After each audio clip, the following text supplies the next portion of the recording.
So I'm going to show you a fun, quick thing to do with one of your toys. This is actually a little battery operated toy that I found at the thrift store. It came in a bag with like random toys, but they didn't work and they were only like, I don't know, $4, maybe $5. And so when I got home, I'm like, I kind of want them to work. So I went ahead, I took matters into my own hands, and I managed to get it to light up.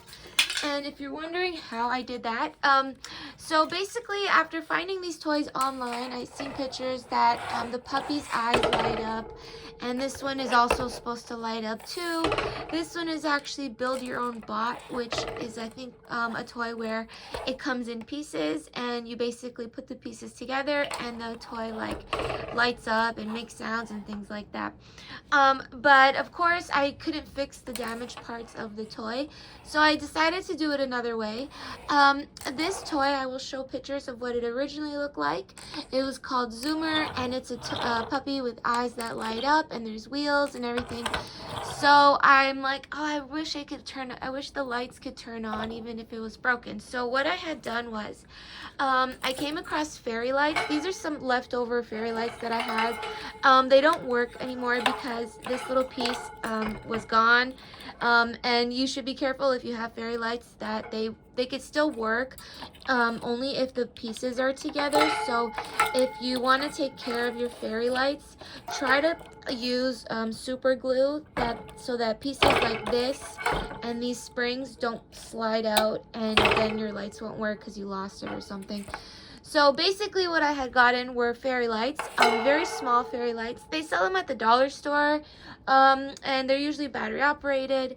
So you want to get the ones that are battery operated, and you also want to get ones that aren't big and bulky. But basically what you want is very thin ones that are like these tiny little dots over here that light up.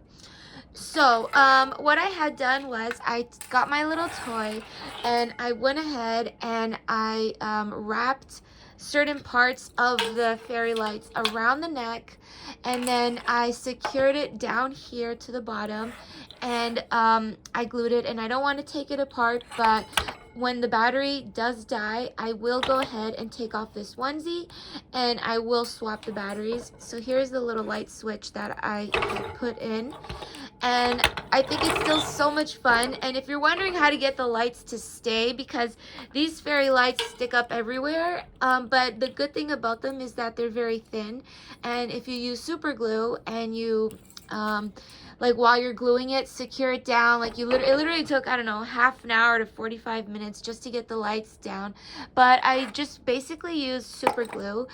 You could use hot glue, but that would be very stringy and thick and messy. I find super glue is much thinner. So then I went ahead and I flattened down each fairy light all along the head, and I made sure to save the little light bulb parts, these little parts, for the head. And then the other parts I just wrapped around the neck, and then I secured it down here where it requires 2 AA batteries. And now I got the skeleton basically of my little light up puppy, but of course the battery and all the wires were still obvious, so I just basically got a simple sock and I poked 2 little holes in the back for the legs, 2 in the front for the arms, the top is for the neck, and with a little bit of glue I literally just secured it all down, and you can't even tell that it's under there. So, and then I noticed that there were these lights, the little wire parts sticking all over the head. So I went ahead and I fixed it to look like it came with the puppy. So basically what I had done was got some nail polish. I think I even put some paint in here because I had run out of nail polish. So I mixed some like acrylic paint and it still worked. So then I went ahead and I made it look like it was a part of the puppy. So I added detailing along the nose, the mouth, the ears, the tail, and of course the wires that are holding the lights. So I'm gonna have so much fun with this puppy. I know that I think I posted a video the other day where I was showing how I was dragging it across the floor on a leash, because she does have wheels, this one. So this Zoomer could still play on the ground. But then I wasn't finished working on her, and I still had to fix her up, so I took the video down. But yeah, so I just thought that it's lots of fun. Around the eyes, you could do it two ways.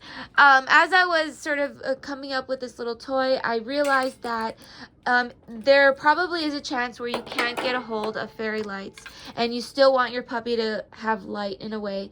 The only option I could think of is taking a picture of the puppy and then, or your toy, whatever, and then going on your Google Photos, and well, it really depends on what phone you're using. Like if I'm using an iPhone, I could do it on my iPhone. If you're using a Samsung, I'm sure you can still do it on that. But basically what you want is open up the puppy in a photo album, and then with the light that over here would be more yellow. As you can see, I didn't put pink around the eyes because I wanted to look like the eyes are lit up, because according to the commercials and the photos that I've seen of this puppy online, only her eyes light up. So I figured the pink would just look like a part of the puppy, but not the eyes.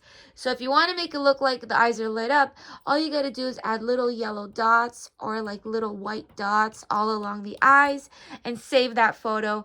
And then it'll sort of look like a stop motion, kind of like how I demonstrated the other day with my doll, where you move it a little bit, take a picture, eventually it's a stop motion. So if you want your puppy to light up in a stop motion, or your toy, I suggest you take a picture, do some little dots on the eyes. You can even be fun with it, like do little hearts, because I know this toy zoomer actually lit up into different hearts or like music notes. I'm not sure if it actually lit up and made noise, but I thought it was censored. So of course, if you're getting a used toy and you're having fun rebuilding it or remaking it the way I did, some things are going to be different, like the sound, for example. And it depends on how big your toy is. I know that if you have a much bigger toy, you could probably conceal the wires a bit better. You could probably even put an audio recording little battery operated piece into it so that your pet does talk. But that's basically how I built this little toy. This one, I guess I'm going to save for another occasion. I still think she's really cute. I think she's a bunny rabbit. So yeah, I basically secured the sock with some glue also, just so it stays like around the tail, things like that. I didn't want it to like stick out. So I guess now I will show you pictures of before and after and how to build your own. Also, another fun thing to do before I go is to make your pet a bit more virtual. So I went ahead and I got one of my virtual pets. This is the 197, but there is a 168 that can also offer it. The good thing about these ones, and like ones like these that will also carry it, these are very inexpensive on Amazon or online somewhere, and so are these, but I chose a puppy. And yeah, the reason why we like these ones is because of all the characters that they have, and because I wanted my puppy to be more virtual, or you could choose a bunny, you know, they have different pets. I thought a puppy would be more suitable. So now every time I play with my pet, I have my little virtual pet too. So that's fun.